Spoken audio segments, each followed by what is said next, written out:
Join our conversations about questions no one is asking.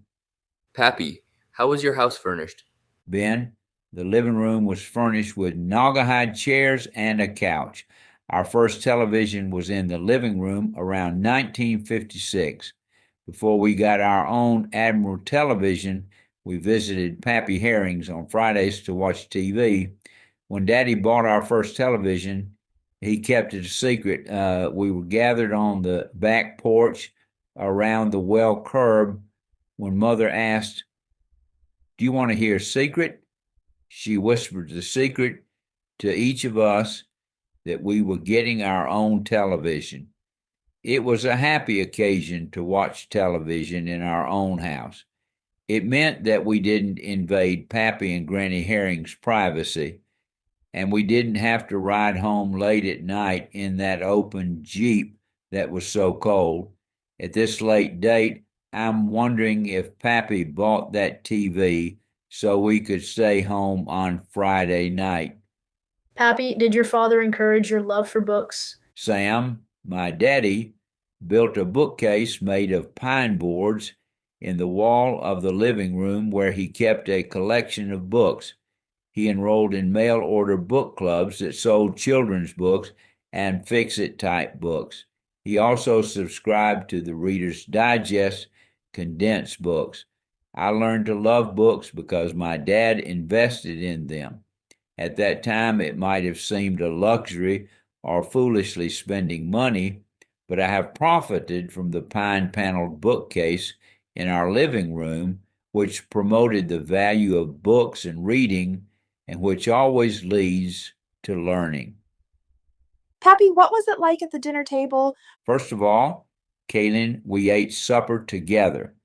I was about to tell you about the next room that served us well, which was our dining room. I recall our first table was a white wooden table covered with a checkered oilcloth. It had leaves for expansion, and we expanded it to its maximum. It was another important day when we got a new dining room table.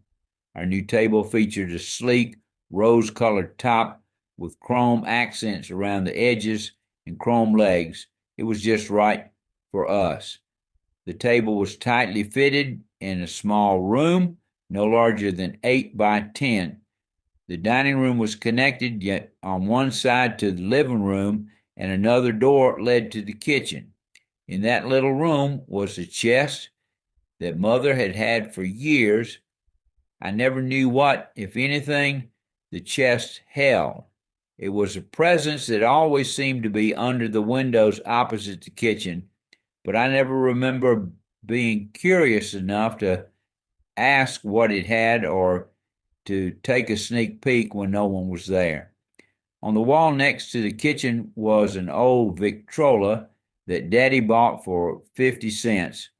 It was the type that played the cylinder records. We played the records at odd times, but the most fun I had with that old record player was taking the guts out to see how it worked. There was a permanent scratch on our new tabletop that I made while examining the old Victrola.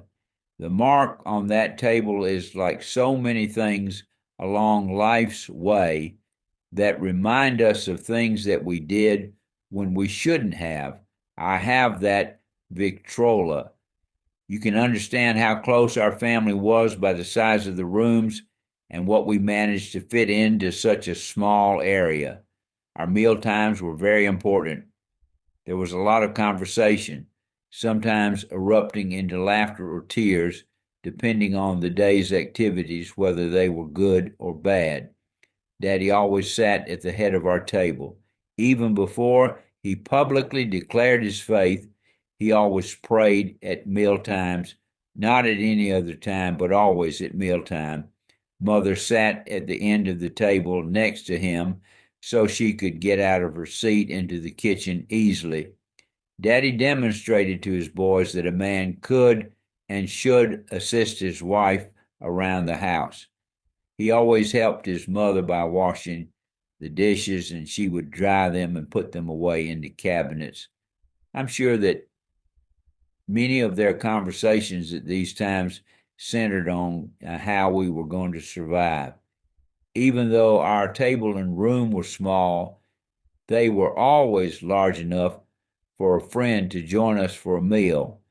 I don't recall many instances where my mother refused our request for a friend from across the road to join us for dinner. I'm sure there were many occasions when these guests were eating the most wholesome meal they had had in a while. Our dining room was one of my favorite places and times with my family. Believe it or not, the kitchen was one of the smallest rooms in our house. Mother always had an electric stove.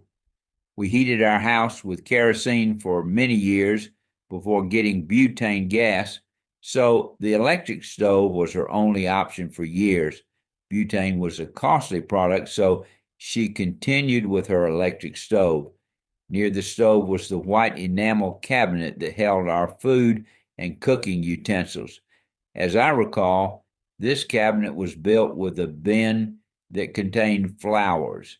It funneled from a wide hopper to a shifter that was permanently in place. I think Mother abandoned the flower bin when flour came in smaller bags. It could have been that the sifter broke and was never repaired. There were other cabinets near and over the sink. There was an old freestanding radio that served as our entertainment center. We spent many hours hovering near that radio, especially on cold winter days, listening to serial programs. I recall those continuing stories that kept you returning each day to catch up on the events that had left you hanging the day before. We particularly enjoyed the Christmas season with the Uncle Remus stories and letters read by Santa Claus. As crowded as that room was already, Mother found room to do her ironing. It seemed that the ironing board was a permanent fixture. We learned that if we didn't have the clothes ironed for the next day, we would pick up the iron and iron them ourselves. The kitchen faced the back of the house and opened onto a porch built across the entire back of the house. Pappy, did you have your own bedroom? Ben, the only rooms left to mention are the two bedrooms and the bathroom, which are not much to speak of. Mother and Daddy's bedroom always had a baby bed. Our youngest brother, the caboose of the family, Dale, was 150 pounds before he got out of the baby bed because there was nowhere else for him to sleep. When Vicky, the eldest, got married, Dale moved into our room, which had a large iron bed and a bunk bed. Bill and I slept in the big bed, and there were times when three of us occupied that bed.